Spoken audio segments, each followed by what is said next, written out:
இல்ல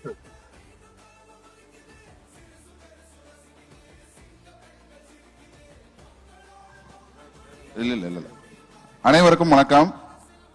அண்ணாவை பத்தி நிறைய பேசணும், ஆனா இந்த டைம் இல்ல, நிறைய பேர் வெயிட் பண்ணிட்டு இருக்காங்க. அதனால சுருக்கமா முடிச்சிடுறேன். காலையில இருந்து நாம அங்க உட்காந்துட்டு அவரை நான் நிறைய வாட்ச் பண்ணிருக்கிறேன். எத்தனை பேர் கொடுத்துருக்காரு. நின்ற ஆள் நின்றுட்டே இருக்காரு.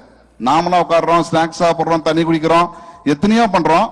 அவர் நின்றுட்டு நம்மளுக்கு எவ்வளவு அவரோட ஐஸ் நான் பார்க்க அவர் இந்த சந்தோஷம் மட்டும்தான் அவர் கண்ணில் தெரியுது. கொஞ்சம் கூட கஷ்டமே தெரியல. சோ அவருக்காக ஒரு பெரிய கைத்தட்டல் கொடுத்தா உங்களுக்கு. ரொம்ப நன்றிண்ணா. தேங்க்யூ.